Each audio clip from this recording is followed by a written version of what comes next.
Okay, today we are watching a program called Taking the Air, and this is another one by the Jam Handy organization, produced all the way back in 1941. Taking the Air, 1941. I have to imagine this is something to do with planes, obviously, something to do with flying. And based on 1941, I also have to imagine this has to do something with World War II. I don't know quite what, but I feel like we might be getting a tour of like a plane factory or something. I don't quite know though, so let's dive in, right?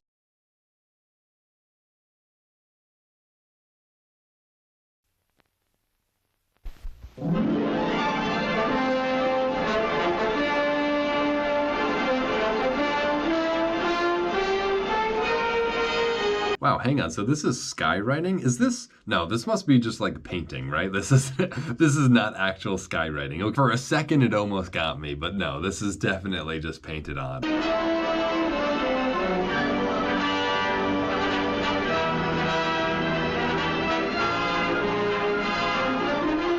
Pause, hang on. But we saw the last bit of that R being drawn. Was this skywriting the whole time? No way, right? I don't know. I think that might have actually been skywriting now that I think about it. But the clouds are so perfect. That's the thing, is like the clouds around it, like, and all the letters are so perfectly straight. I don't know. What is this real skywriting or not? It's just that last little shot is just like, it looks so accurate to what it is. Like you can see the air like expanding out. Like it really looks like that was written by an airplane up in the sky. But like everything around it doesn't really look perfectly accurate. Already I'm impressed, to say the least. Maybe that's what this is about though. Maybe we'll find out actually.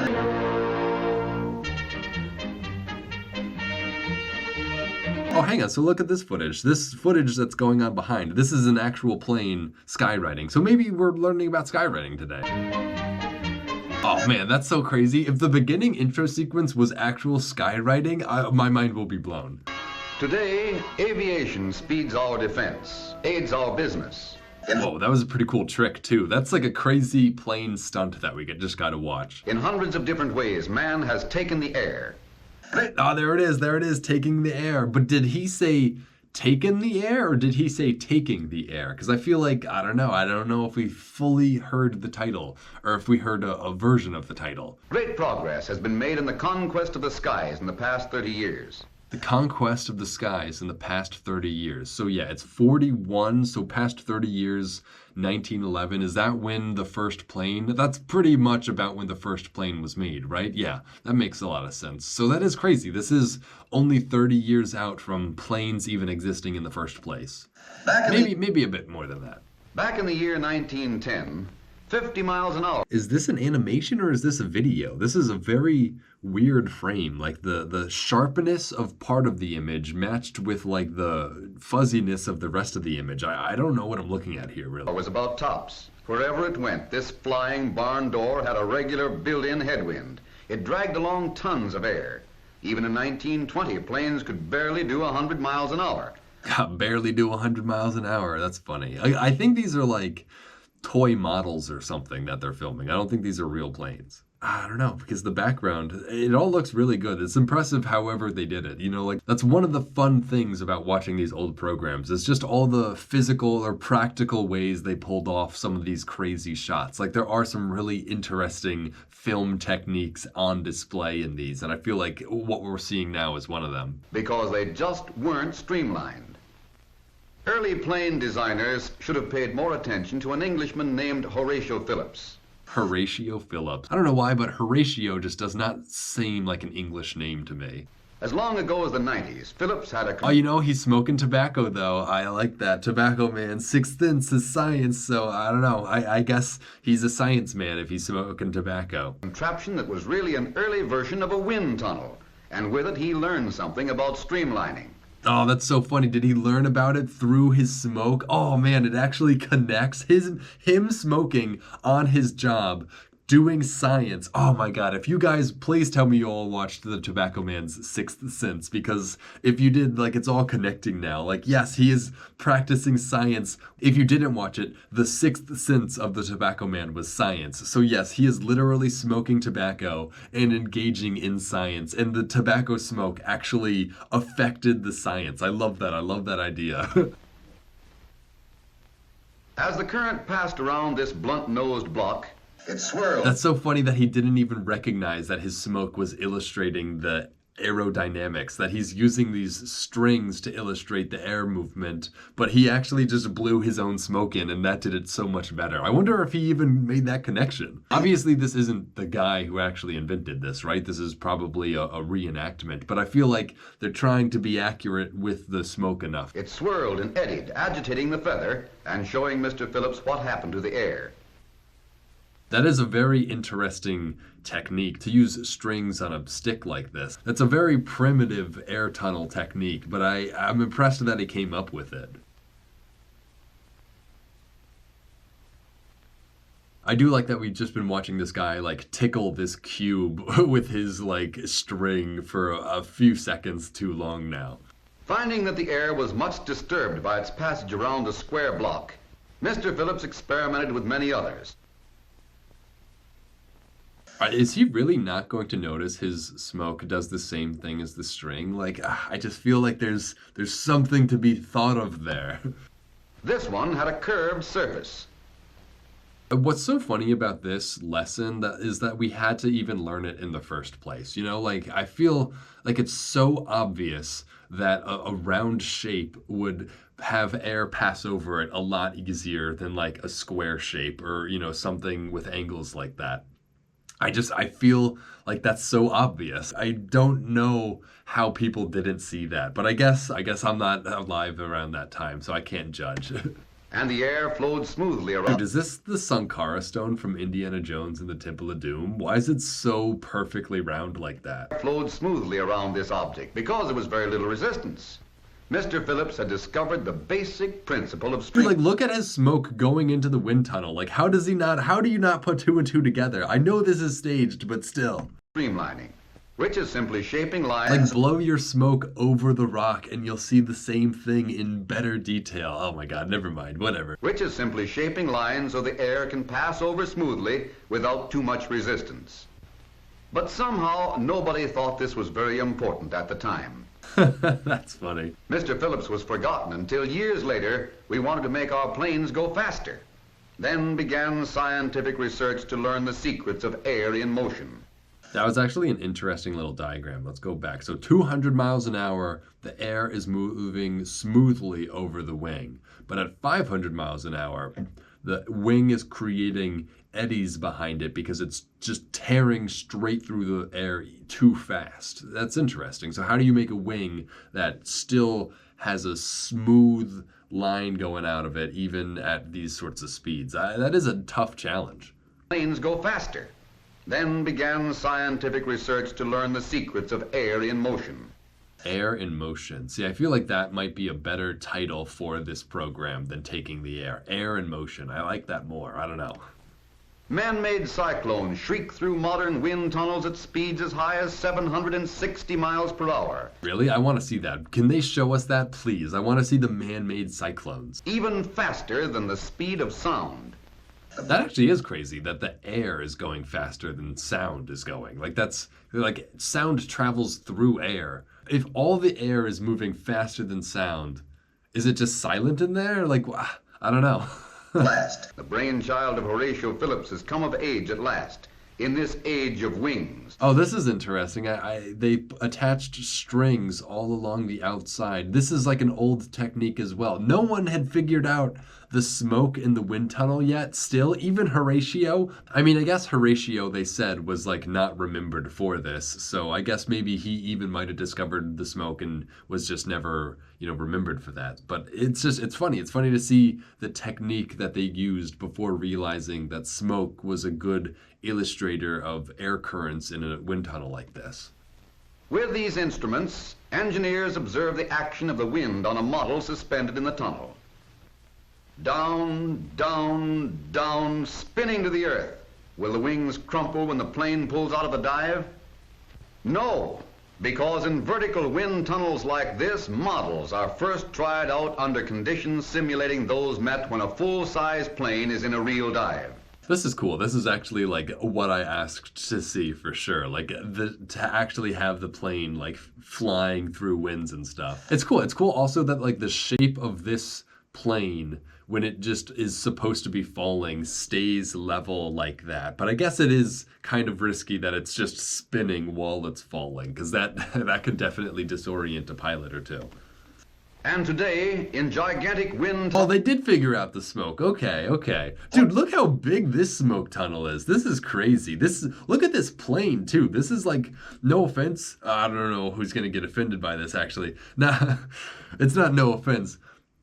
But maybe I shouldn't say this. This looks like a secret military aircraft right here. Like, this doesn't look like anything I've ever seen. Maybe it's just a wing or something. Maybe it's not a full aircraft, but this looks like a spy plane or something that we're testing right here. Like, I don't know if I have the clearance level for this. Like, this might be, like, classified. Tunnels like this one at America's famed Langley Field, full-size planes are tested.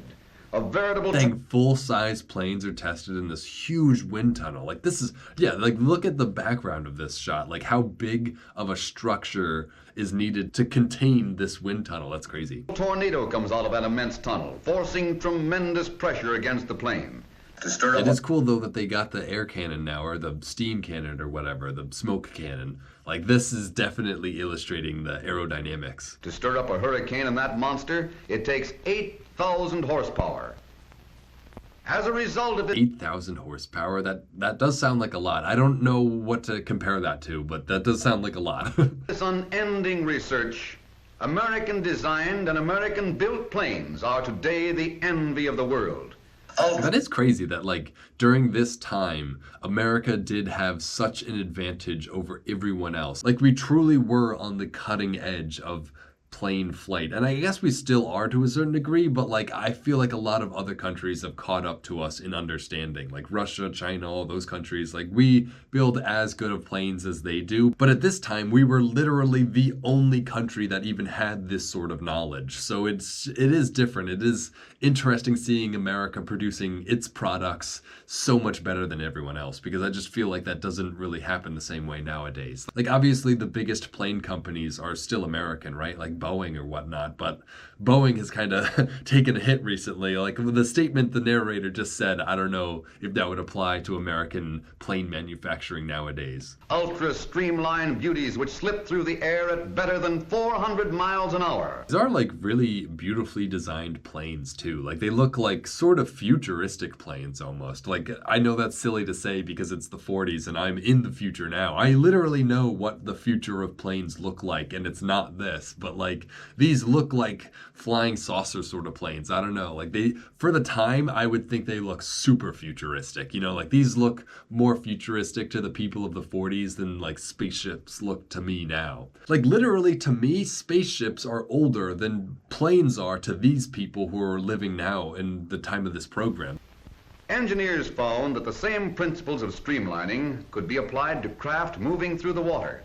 So today, the hulls of seaplanes are designed for... Yeah, it's not just aerodynamics, it's fluid dynamics. That's the real scientific field that they're getting into here, right? That's what they're actually learning for the first time, is fluids move the same, whether if it's a gas or a liquid. And objects move through fluids in the same way, no matter what their density is. So yeah, this is like the beginning of the study of fluid dynamics. From tests made in this artificial river. The huge frame... See, like, this is also what always amazes me. Just like we have an artificial river somewhere in, like, a giant warehouse just for the purpose of testing stuff like this. Like, this is always so interesting to see how much we dedicated to the machines to test our machines for us. You know, like, there's so much thought that goes into all of this, and so much work and so much effort. It really just does demand appreciation. The huge framework above the water is a rolling carriage, which will tow this model hull at speeds equivalent to 80 miles an hour. Hang on as we go with the engineers for a test. This is funny that they're just testing, like, this one thing just, like, being pushed into the water. Like, is this the landing pontoon or whatever that, like, needs to touch the water when you land on, like, a river plane or something? I wonder. Or is this just like the shape of a submarine? I don't know. I guess it could be both. It sort of looks like a pontoon for a plane, but I don't know. Or whatever you call the floating parts of river planes. I don't know. I don't know.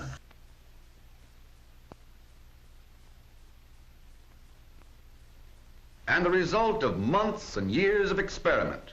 Transoceanic planes that carry heavy loads. Dang, this is like the craziest plane. Like, I don't even know if we have planes that fly like this anymore. We probably do, but like I've never seen one like this. So it's pretty impressive to see planes like this big and this impressive all the way back then. Thanks to streamlining. Especially, it's impressive that they can take off from the water too, because again, the water provides so much more friction than just wheels on a dry surface. The same methods have helped perfect the fast new Navy mosquito boats.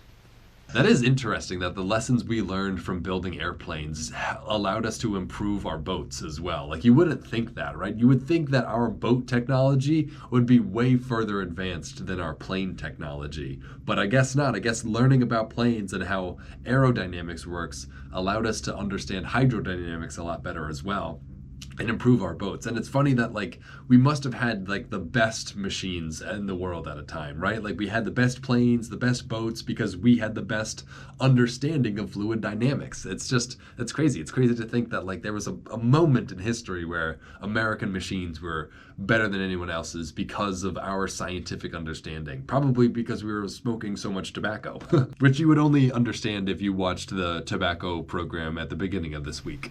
Roaring over the waves at 57 miles per hour. Dude, look at those turrets on the back of this boat. Hang on, can we go back? Those are two like heavy duty like battleship turrets. Like these turrets look like the thing that hang off of the Millennium Falcon or some like ship in Star Wars. Like this actually looks like a crazy vessel right here. Like how are there two giant turrets? What was the purpose of this little boat with these two giant turrets on the end of it? Like, I'm so curious. This is such an interesting craft. This is definitely deserving of the blue category. Uncle Sam's newest weapon packs a mighty sting. Streamlined for both air. Oh man, what bridge is this? This kind of looks like the George Washington, to be honest. I don't think it is though. I'm trying to figure out what city this is, but I can't quite tell. Now, what about streamlining on land? Automotive engineers have been busy too. Yeah, that's another application of streamlining, I guess. It's interesting. I wonder, did we really learn about streamlining from planes and then apply that to cars? Like, I guess we did the same thing for boats, but it's just like, it's so interesting that we only figured out to streamline cars by building planes. You know, it seems so much more simple to figure out how to streamline something than it does to how to fly a plane, you know? Like, I feel like streamlining stuff should have come before planes, but I guess also streamlining you only learn from planes. That's an interesting technological progression that I just didn't really understand or ever think about before this. And today, with a new method of photography, they are able to study the motion of the air around a moving object. Oh, wow, is this oh man, what is it called? The Bernoulli lens or something? Something lensing. I'm pretty sure I've seen this through Veritasium and Smarter Every Day. You can actually like split a beam of light and see like air moving off of stuff. I think that's what this is. Like we're actually gonna see like air thing. A stream of air will be blown against this block. We will be able to see what happens to the air just as if the block... Yes, this is exactly it. Oh man, this is gonna be the thumbnail for sure, guys. I don't know, because I don't know. I think this should be the thumbnail though. Moving ahead. This is so cool. I can't believe they figured this out all the way back in the 40s. Like I remember watching a video, I think it was Smarter Every Day with Destin. I'm pretty sure he was the one who made a video about this. It might have been Veritasium. They might have worked together on a video about this actually, or they might have both done videos on it. But either way, I remember learning about how they do this through YouTube. And just thinking that it was like, again, a more modern of a process. But I guess they knew how to look at air all the way back in 1941. Like, that's crazy. I just did not realize how much we knew all the way back then. Like, I'm so impressed. Block, we're moving ahead. Hitting the front of the block, the air meets a lot of resistance, as in the old-fashioned automobile, which was shaped something like this. I like how the shape for the old-fashioned automobile is just a rectangular block. Like, yeah, I guess that is kind of how old automobiles used to be. Like, just a square block. Resistance wasn't much less when cars of a few years ago were shaped like this block. But the engineer... Well, like this block, did did they change the block at all? Maybe they curved the slopes a little, but yeah, they didn't actually change the contour of the car itself. Kept on improving, rounding off sharp corners and slanting flats. Are they fading into other shots? I think they are. I think they're trying to change the shape of the car gradually for us so that we can see the evolution of thought. But I feel like it's also kind of lost in this complex of an image. Surfaces. Until today... Oh yeah, they are fading. Okay, interesting. The contour of the modern automobile follows a design which is the result of many experiments.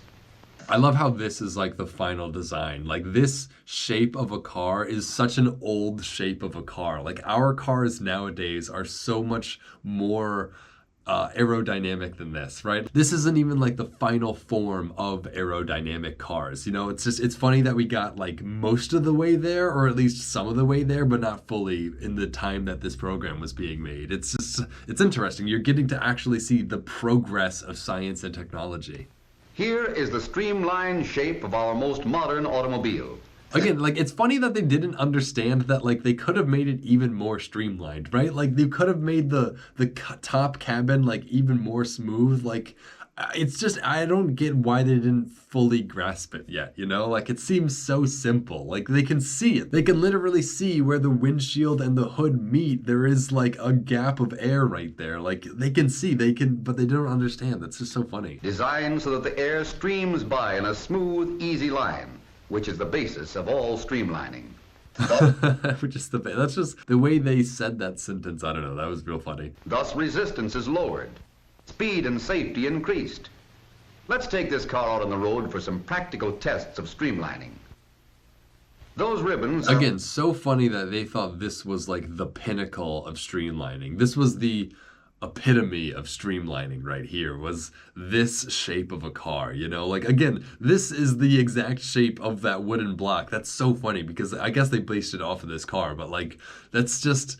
This is so not the most ideal form of streamlining, but it's getting there. It's so funny that they're not quite there. We're getting to see a snapshot of the middle of our understanding of streamlining here, and that's just so fascinating to me. Are floating easily across the top of the car. What's also so funny about this is they're putting the strings above the windshield, so they're not seeing how the windshield is interacting with the air, because to me, that's the non-aerodynamic part, is having the windshield stick out of the hood like that. You know, like, the more smooth that is, the more aerodynamic it'll be. So it's funny that they're not even testing that with the strings. The strings are only testing the area behind the windshield, so they're not even working on the right area of the problem. Because of streamlining.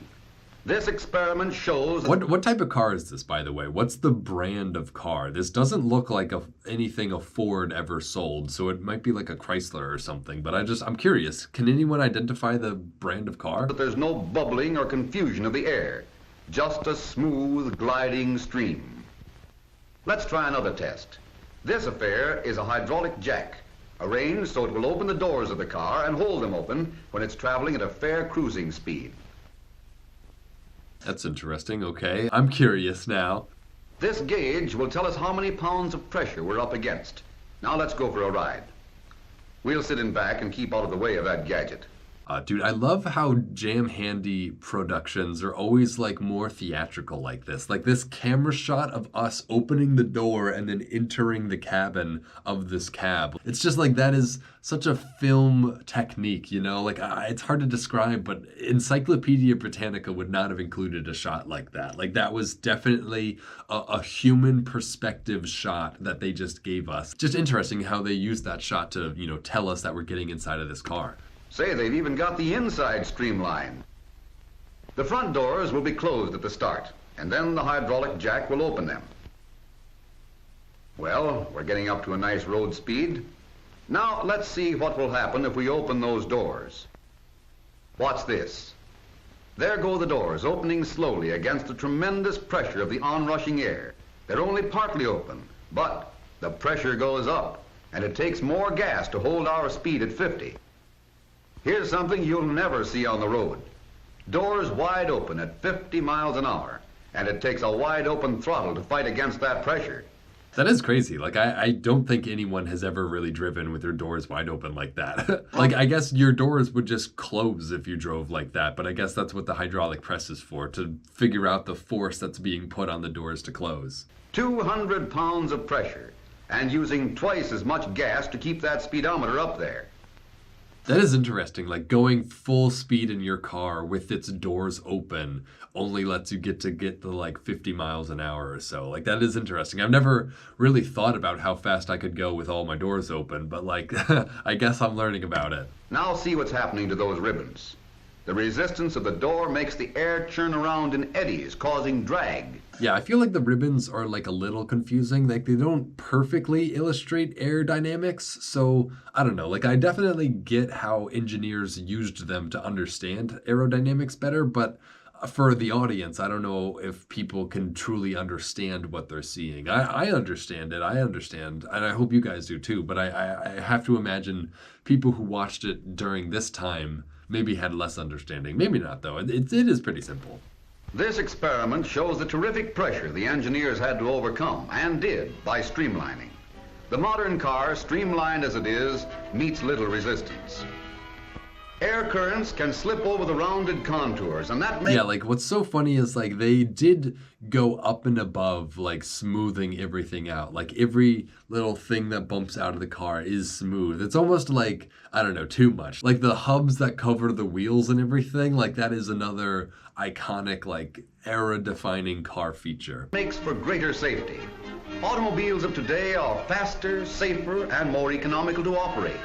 Designers and engineers... Oh, hang on a second. We got to appreciate that, like, there were two women driving that car, got out of the car, and are meeting their other female pilot friend. Like, again, like, I'm just impressed that women are included in these sorts of roles. Like, the women driving the car, or the women who, or the woman who flies a plane. Like, I'm impressed. I genuinely just did not expect that sort of inclusion in these old programs. But I guess here we are. Women would fly planes too. You know, thank God for Amelia Earhart, right? Spent years of... Like, you have to imagine, maybe this woman is just an actress. Maybe she doesn't actually fly planes. But I like to believe that this is a real female pilot. You know, like, I'm gonna just believe it, okay? And I like to believe that, like, she was totally inspired by Amelia Earhart. Actually, when was Amelia Earhart? Was she before this or after this? Amelia, I don't even know how to spell Earhart. Okay, yeah, Amelia Earhart disappeared in 1937. So if this was filmed in 1941, then female pilots were actually like a thing in the popular imagination. And if this is a real female pilot, she was probably inspired by Amelia Earhart. Like, you have to understand, like, that was the name of flying back then. You know, somebody did a crazy stunt flying. It was a woman. Probably did inspire women to get into flying, even though it seems to me like a masculine sort of thing. It's machines, it's military, flying seems masculine coded to me, at least during this era. So it's interesting to see a woman engaging in it so early too, you know, it's fascinating. I've spent years of testing, years of finding out about the air and what it does. So on land, water, and in the air, America has been streamlined. Like, look at these ladies. Like, these are just some American ladies just, like, going out, like, flying planes, driving their cars. Like, I don't know. I'm having fun. I like this. America takes the air. Oh, and that was the end? Wow, cool. That's fun. All right, that was interesting. I feel like what we learned was mainly about streamlining. Yeah, I guess that was the main topic of this, not skywriting as I thought it would be. But I think I have another program for skywriting. I'll watch that eventually. But this was interesting. I didn't really know what I was getting us into, but this was very cool for us to see. I feel like we got a lot of cool science experiments, a lot of cool science demonstrations. We got some cool illusions. We got to see air actually moving through, I think it's the Vitruvian. I don't want to guess it actually. No, it's probably not that. There's some sort of lensing effect that they used that was really cool. I think this was really cool. We got to see some cool machines, some cool tests. Definitely a blue. This is deep in the blue category for sure. This was a really cool look at a subject that I was just really not interested in. Like, to be honest, like streamlining, like aerodynamics is not like my thing. Like I'm a nature kind of guy, not an aerodynamics kind of guy. But this was cool. It was cool to learn about it. It was cool to learn how we learned about aerodynamics through planes and then applied that to other things as well. That was very fascinating. I feel like that is just not the order of operations I would have expected. I think that was just a nice, pleasant, easy watch that I learned a few things from. That's all I can really ask for, and I hope you guys learned something as well. And if you did and you would like to support what I do here, you can follow the link in the description that'll take you over to the Internet Archive. The Internet Archive is where I get all these old programs from, so if you want to support me, donate to them. And with that, I think we're ready to cut to black.